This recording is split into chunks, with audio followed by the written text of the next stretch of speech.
Greetings, geeks. Welcome to episode 531 of Geeks in Space. I am Rob, Commander Takamola, and joining me today are two of the greatest geeks that you are ever going to have a chance to meet. Yes, that's right. I have Rob Roseboom. Hello. And Chris DeBona. Hello. We survived Millennium. The Millennium Cinematic Universe, you mean? Yeah. I'm trying to figure out, okay, so the premise is that all Geeks in Space Movie Night movies are linked together in a single cinematic universe. Right. So, all right, let me get the list of movies up here. I'm not exactly sure how we're going to connect. Like, how do you put Real Genius in the same movie as, like, Better Off Dead? I don't know. This is... Oh. Well, I think you have to invoke something like movies on infinite Earths, right? That seems a little easy. I think we can connect them. You know, okay, so let's give it a go. Okay, because I'm really looking forward to seeing how you connect the Road Warrior to Superman. Oh, that's so easy. I mean, please, Lord Humongous and Superman, they go way back. Yeah. You know, that's fair. Sure. Oh, come on, give me a hard one, Mr. Maldo. All right, Time Bandits and The Fly. Okay, I'm gonna let Rob do this one. Time Bandits and The Fly. So Time Bandits had Jason. It had Napoleon, right? That's true. And Napoleon invaded what parts of France? No, he was French. He was French, so, It's hard. I mean, there's a lot of folks in Michigan these days who seem to want to invade Michigan. I heard he invaded France when he was 3 months old. Yeah, right. He was already invading at a 5th grade level. Yeah, right. No. So there were a bunch of minstrels that were performing for Napoleon. Those minstrels were performing for actually Ian Holm. Ian Holm was also in The Lord of the Rings. Okay, so Lord of the Rings. We're not playing clearly... Kevin Bacon, man. Yeah, we are. Oh, so what's happened is you know, like the bull-headed warrior, like all those are actual experiments that went through the teleportation pods. Ah, I like it. So actually, all mythology is a product of these man-animal hybrids made through these transportation pods. All right, I'll buy it.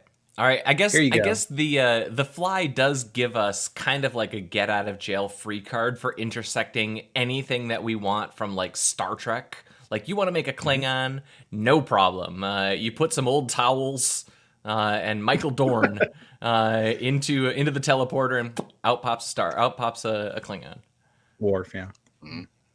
And actually, the Genesis device is just the next step from that technology, because while the transportation pods didn't work very well, the joining of biological materials did, and the Federation actually started investigating it and created the Genesis device. This does sound like the sort of thing that teleporters are just from the Fly. It seems like they also created time travel. If you combine Val Kilmer's genius with Jeff Goldblum's genius, with David's genius, it really makes sense that we're going to have some pretty good science fiction-y planet terraforming mojo.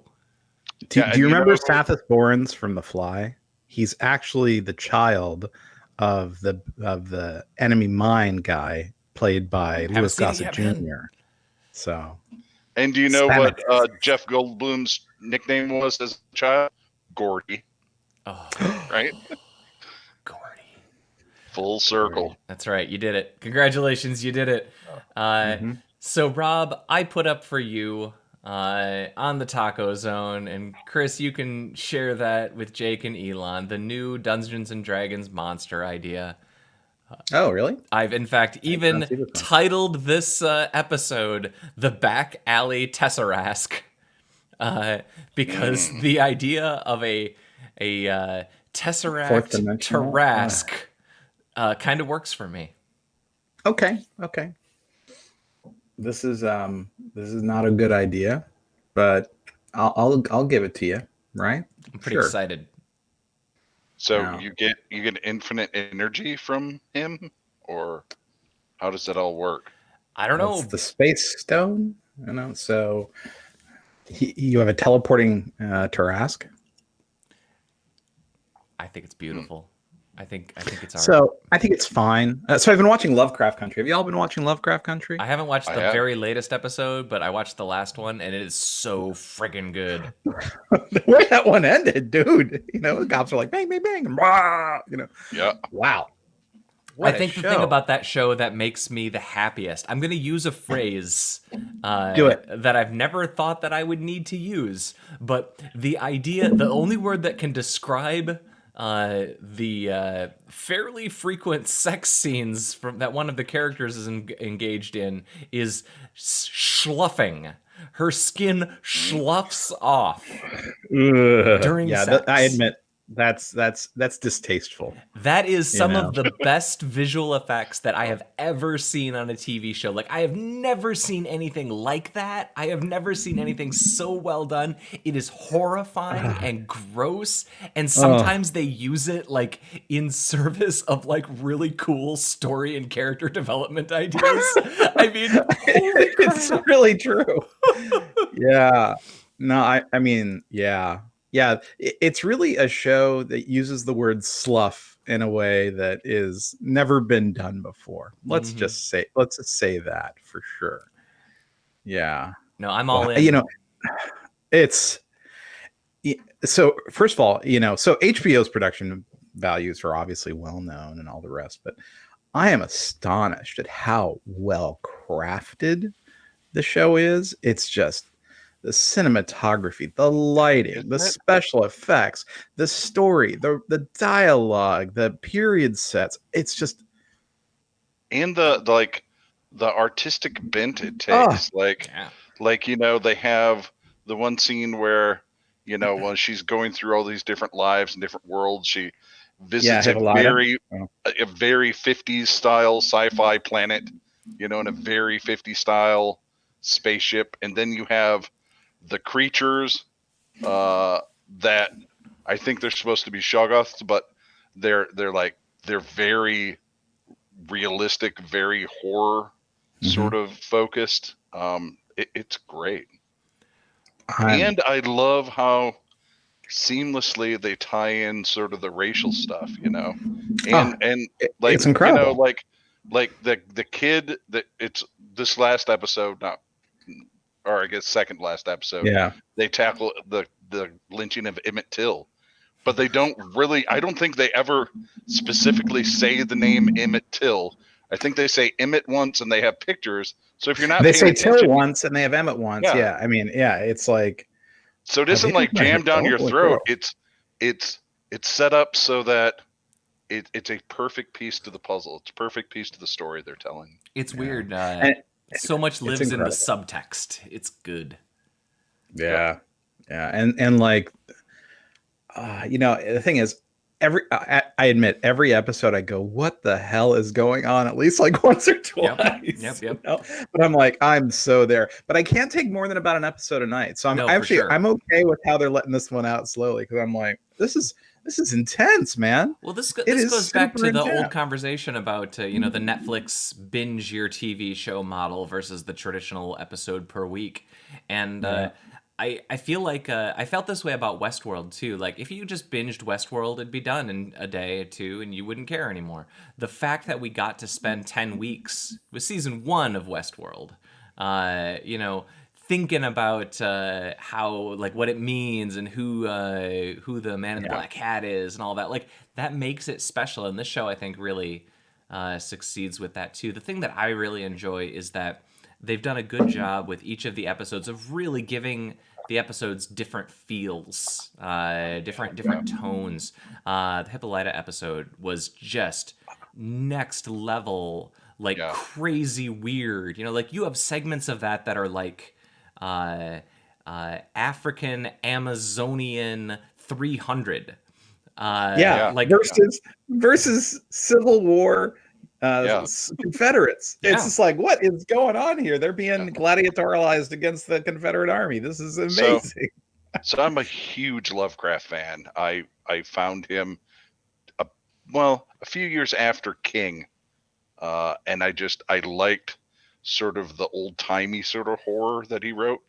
And what I appreciate is they really go through all of his catalog, really, because everyone knows who Cthulhu is, and you think about tentacled beasts and deep ones, fish people, evil cults, and stuff like that.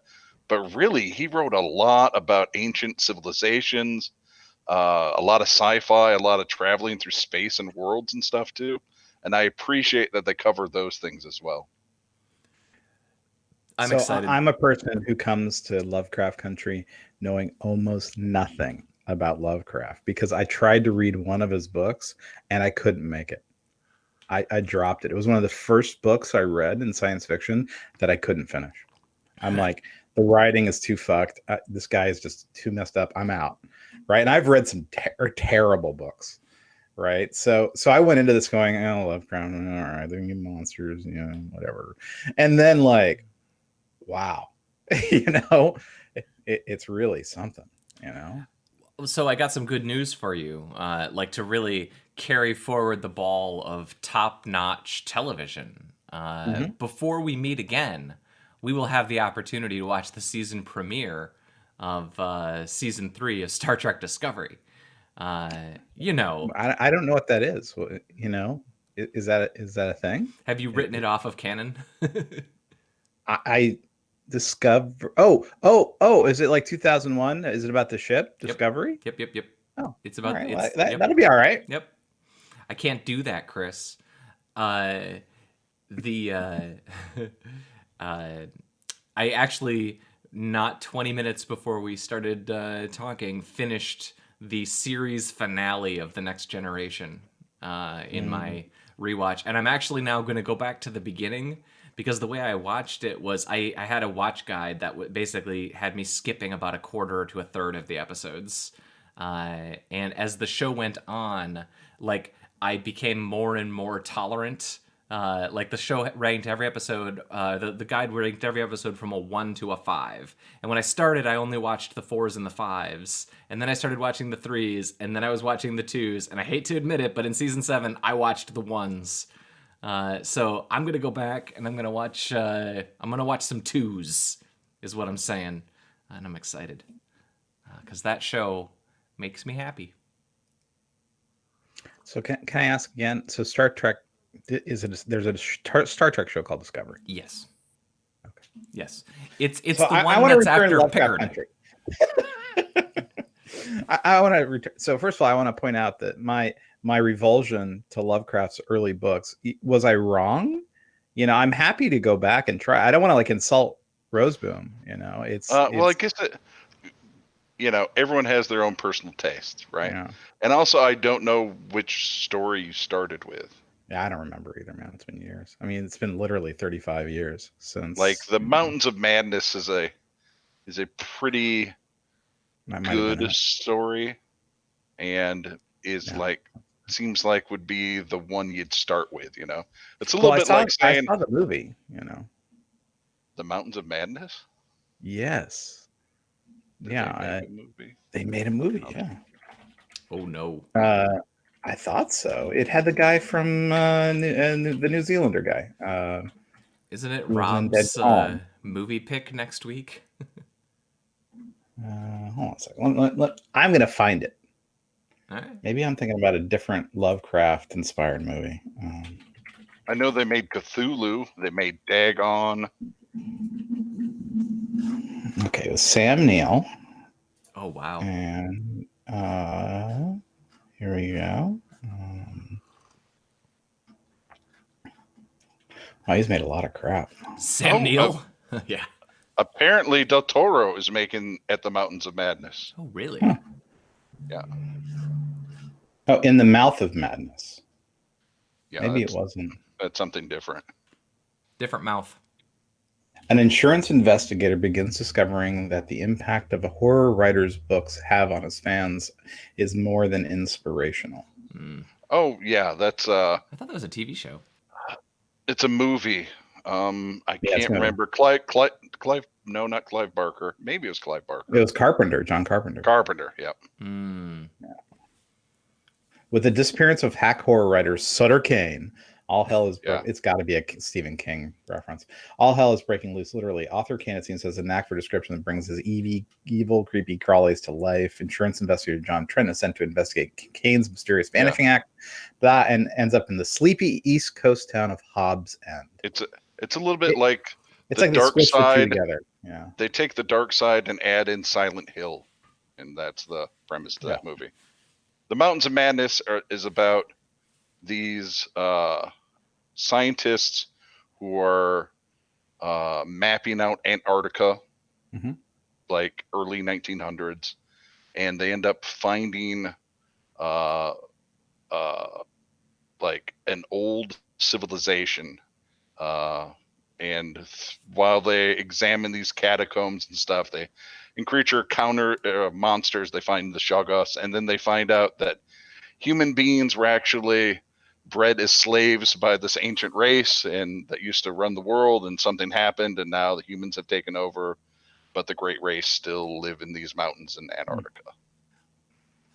Okay. Sounds like a party. I think I know what happened with me and Lovecraft. Girls? No. Well, did you read The Color Out of Space? I think I watched In the Mouth of Madness. Then I went to go read The Mountains of Madness, and I couldn't figure out what the hell was going on.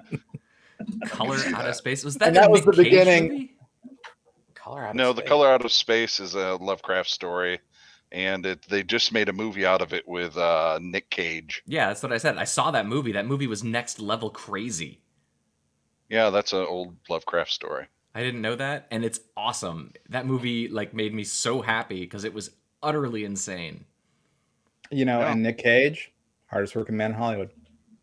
We've said it before. We might be wrong. I think he works a lot. I don't think he works hard.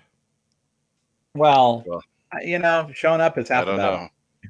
I think if you watch the movie Mandy, you would have to agree. Oh, Mandy. There's some hard work in that one. Yep, he worked hard in Mandy. All right. Let's see. The Mad Max spin-off has been greenlit, and it is going to star not the people who are in Fury Road. So it's a prequel, and it's got a Hemsworth. A prequel to Fury Road? Yes. But why? I mean, money. All right. But yeah, it's weird that they like the character so much that they're not going to keep the casting, but hey. Is Chris Hemsworth the one who plays Thor, or is that Liam Hemsworth? Chris Hemsworth is Thor. They only hire you to work on Marvel movies if you are a Chris, which is good news for you. There you go, Debona. But bad news for those of us on the top half of the call, on the top half of the screen, because Robs deserve to be in the MCU as well. And sadly, we're stuck being only in the Geeks in Space cinematic universe. There are a lot of letters between C and R, so we got a while to wait. Yep. Well, so there was a Ravager who was voiced by Rob Zombie. That seems fair. Rob Liefeld, of course, had a lot of influence on Deadpool. Just saying. You're stretching. Yeah, I'm really stretching. I'm really sorry. You guys are never going to be able to be allowed to be an MCU. But I want to be actor. Master Blaster. Master Blaster. Well, that's the thing. It's like, I'm sort of a substantial person. I got some pounds on me. Are there especially chubby? Have you considered superheroes? Oh man, I could not outdo. What's his name's Kingpin? D'Onofrio. Jeez, man. Yeah. That guy, he sends it. I think he did a good Kingpin, but he doesn't look like Kingpin to me. No, he doesn't, but he's such a good actor that he great actor. Yeah. I thought that who was the guy who was Kingpin in the Deadpool movie with what's his name, Batman? He was in the Green Mile or whatever. Oh yeah. I can't think of his name. I want to say John Connor. He died, character from. I know who you're talking about. The big guy. Oh, I mean, he was physically great. Charles. But he just wasn't that good of an actor. Marco Clark Duncan. There you go. Like I came up with Clunkin. Perfect. That's pretty good. Well, yeah, it's not bad. No, like seriously, great. What a physical actor. He just didn't nail Kingpin, right? But it's like if you could take D'Onofrio's, Kingpin-ness and put it into Michael Clark Duncan, like I mean, and really, in a really good suit. Yeah.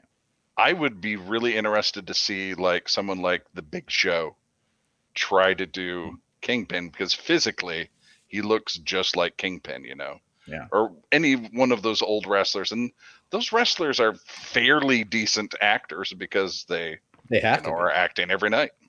I've always felt though that the Kingpin, like I kind of like the D'Onofrio's thing on the Kingpin is like he made him like intelligent sounding, and that's not usually the wrestler's forte. Like it's hard to even like The Rock or whatever, like this most successful transition. They're still not playing like I wouldn't buy The Rock as the corporate shark, like the Lex Luthor-y type, or the political. And I always felt like Kingpin had a bit of that. Hold on, I found there you go. Well, he had more than a bit of it. He was a genius. Sure. Like, doesn't he look like? Look at that, though? Huh? Yeah. Huh? He's lost some weight. He's only 535 pounds in this picture. Yeah. So it's like, whoa, that's the Kingpin right there. Someone alert Sarah Finn Haley. Mm-hmm. I have no idea.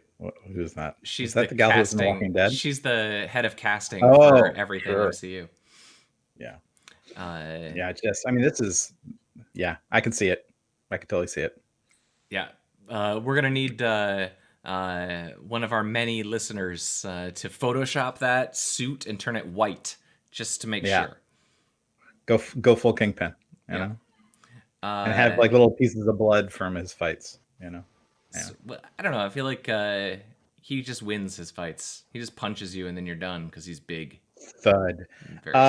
So I will say I'm going to watch the Furiosa. I mean, everyone's going to watch it. Come on. But it's, there's an article, I think we talked about it a couple episodes ago, where they were talking about what a grueling production, Fury Road was, and how they were going to maybe do a sequel, but getting everyone like, are we sure?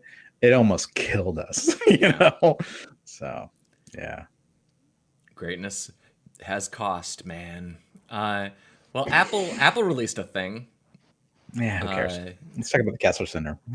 No. So what did they release? They released a phone. They released a bunch of phones. They have a mini. They have a maxi. They have a regular. It's boring. Regular? It's boring. You don't even have a story up. No, I didn't actually want to talk about it. I just wanted to mention it. I'm like, where's the story? I don't see it. I can't broadcast it. I mean, we were posting we were making fun of it on Twitter all afternoon because it's really there's not a lot going on there, and that makes me sad. Like I'm not I have an iPhone, but I don't care. I use my phone so rarely as a phone anyway. It's just an app device. But I know what we should do. We should title this episode Apple's New Robot Dolphin. And we should just do the rest of the broadcast as if Apple debuted this robot Dolphin at their thing. All right, let's see. Episode 531. What do you want it to be called? Apple's Robot Dolphin. Apple's Robot Dolphin. You mean the iDolphin? The iDolphin. Apple's Robot iDolphin. All right, there. It's done. Mac Crustacean. That's right. So that dolphin weighs 550 pounds, and it looks convincing. So that's the thing. Is this the actual robot dolphin? Looks almost identical to a living animal. I don't know. It can nod, we actually kill the sound, and withstand contact with humans. How did you know it's their anniversary? This actually kind of a dolphin isn't real, which makes it perfect for captivity. All right, I'm just gonna mute the tab. This is kind of an old story. Robot with medical-grade silicon skin, and it could be only you can mute it. Game changer for marine parks. Oh, this is by giving them an alternative to capturing. There. I mean, I think that it looks really cool. It would fool me. It does look cool, right? I don't actually believe that this is the robot dolphin because it's got the little bubbles coming out of its blowhole. It is. The story came out a couple months ago, actually. Okay. We might have talked about it already, to tell you the truth. Apple came out with a dolphin 2 months ago? Yep. Yeah. The Apple iDolphin. It's the The title Apple of the iDolphin. episode. Yeah, it must be true. That's right. And Apple wouldn't fool us by showing a real dolphin and then having some robot dolphin that looks like some terrible Johnny Mnemonic extra. Well, but I'm with you. When I saw this dolphin at first, I thought this is a fake story. That's a real dolphin. Yeah. But no. It responds just as accurately to Siri commands, even under 3 feet of water, as my actual Siri does. This was my so I crapped really hard on the Google TV on Twitter last week because whoever designed the remote control was a moron. Is this the Netflix button and a back button and a front button? Okay, I should get the remote and show it to you, but like you can't hold it with your left hand and physically press the volume buttons. Like you can't do it. Really? Yeah, like you got to hold it sideways. Go get it. Nah, go get it. I'll show you. All right. I'll show you later. After. So does that tweet say how much it costs? In iDolphin, they're really expensive. Yeah. Oh yeah. Well, no, it cost $26.3 million to build it. And they don't keep the charger in the box. It doesn't come with the headphones. Those are an extra $100,000. Yeah, and if you want to play games on it, you have to switch to the W Dolphin or run Dolphin Parallels. Right. And the blowhole doesn't use regular iPods, so you have to buy special ones. Yeah, no, the blowhole is lightning, which is weird because all the other sea creatures have already evolved to support USB-C. Except for in Europe, where they have to use USB-C. Yeah. Because if you got $26.3 million laying around in an empty pool, right. Which if you think about might be for you. Because of the COVID emptying out all the corporate campuses, we have like 4 empty pools. That's perfectly good dolphin homes. Not empty. I mean, they've got water in them, but there's no people. I hope that these are. I kind of feel like these are probably about as smart as an IBO, and so so they're just like banging into the wall. Can't figure out how to turn around. Well, the funny part about it is, so that dumb company with the dumb security robots that look like Daleks. Yeah. So they're based like a mile away, and they've deployed these robots at the local Stanford Mall, which is like an outdoor mall here, and that son of a bitch ran into me. Like I was trying to dodge it, really? And it just like wham, and it was like being hit by a trash can full of solid metal. And I'm like, motherfucker, it hurt. And so I pushed it back and it didn't even tip over because it's so damn heavy, right? But I was like, and then like a regular security guard's like, what's going on? I was like, that motherfucker tried to kill me. He's like, okay. He's like, they're no good, And I'm like, he's taking your job. Yep. You amortize. Yeah. So every time. And their office is right across the street from the recycling center where I take my cardboard boxes. So every time I go by, I admit I'm a little childish. I like honk at the robots and I try to flash my lights. I turn on and off my radar cruise controlled. So you're trolling the Shermans? I'm trolling the robots. Yes. Those poor Shermans. So throwing handfuls of magnets at them. I should totally do that. I have some extra magnets here. I right. Know what to do. You're a genius, Rob Roseboom. Yeah, Amalu says that we didn't get the full ED209 treatment. So when they have those robots, don't knock them over. Yeah, and don't throw magnets at them. Yeah, but they don't like that. Yeah, they also have one that looks like Crichton, except without arms. I mean, they're terrible. And these are the same ones that were pushed into the water in Washington, D.C. Well, just wait till they make wheels for these dolphins, and then you see them shoot out of the pool and chase you on land. No, but so I guess what I was trying to say is that if you have a 550-pound robot, right, that's neutrally buoyant and it runs into you, that's going to hurt, man. So I'm not going to be hopping in a pool with one of these guys anytime soon. All right. So I don't know if you guys have been monitoring the rest of the things in low Earth orbit. I have been. For your pods, you might want to adjust your orbits because there's a between 1% and 2% chance that these two objects are going to smash into each other.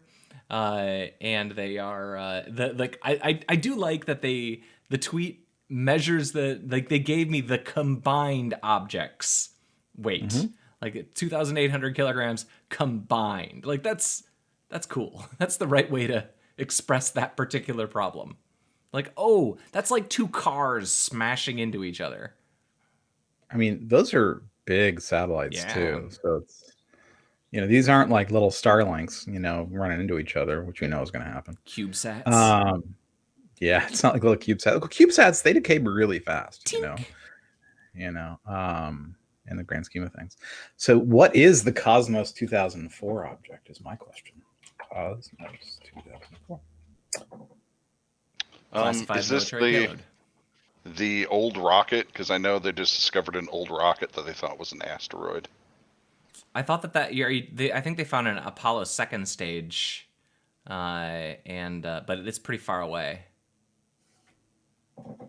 Yeah. So this is a former USSR. It was launched in 1989. Yeah. So weird. So basically, Commonwealth of Independent States, and the KSR is a Korean research satellite launched in. I'm looking it up. So it is weird to think that like we launch all this shit up there, and then like, okay, when that thing was launched up into the air, I was 13. So when that went up, I was really excited to just play Super Mario Brothers and bike to Family Video and try to rent rated R movies. That was what was going on for me in 1989. And now these two things could smash into each other and literally litter Earth orbit with fragments of garbage that could knock satellites out of whack. And deny us space for 20 years. Let's not forget that. Oh, well, that's going to happen.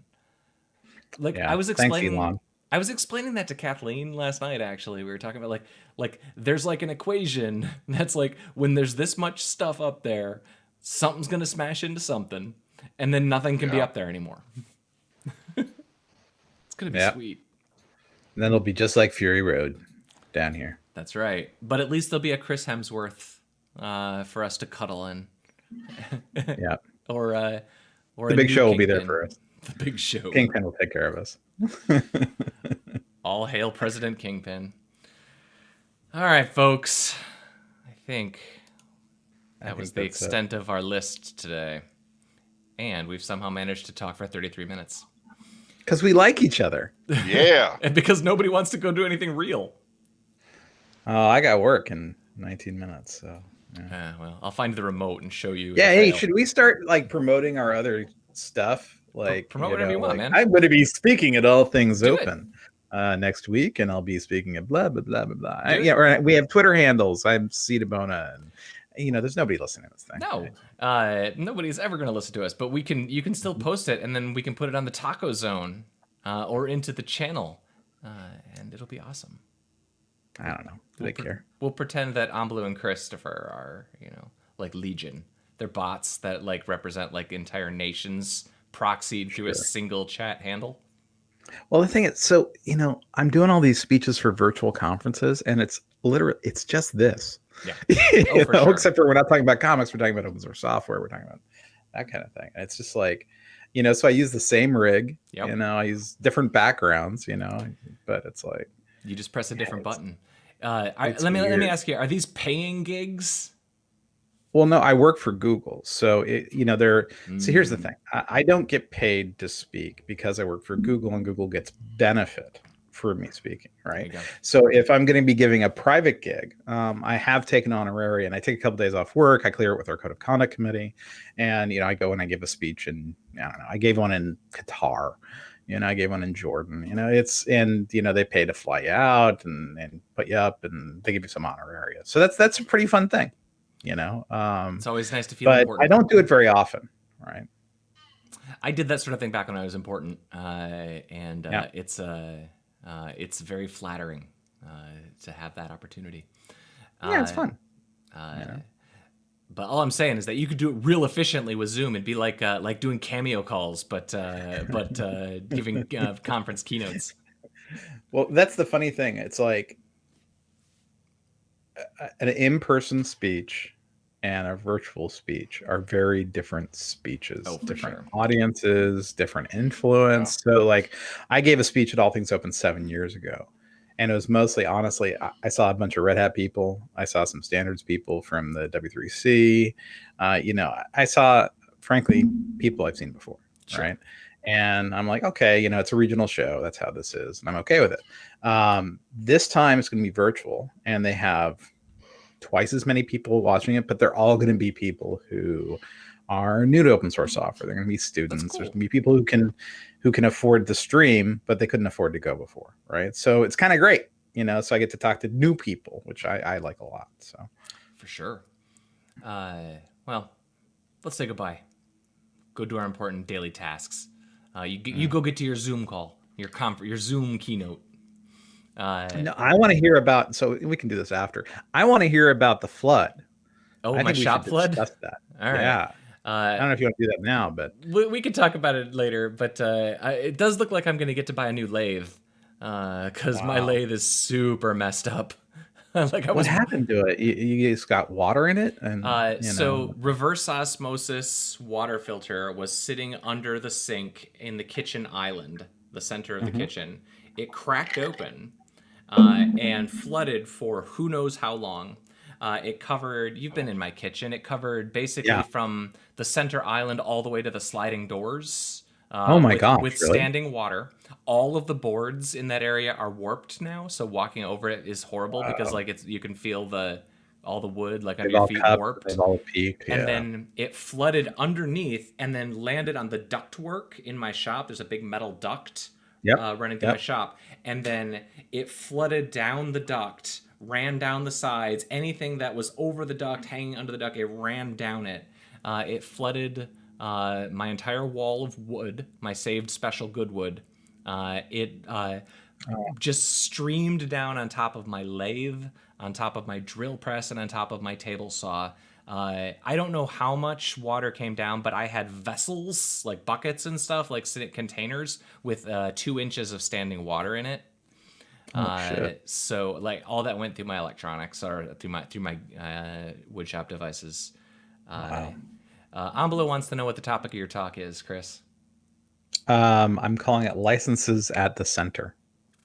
So I'm going to remind people that open source software means they have an open source license. And I'm going to say some stuff about forking and how much I love it. So, all right. Well, let's say goodbye, Chris DeBona.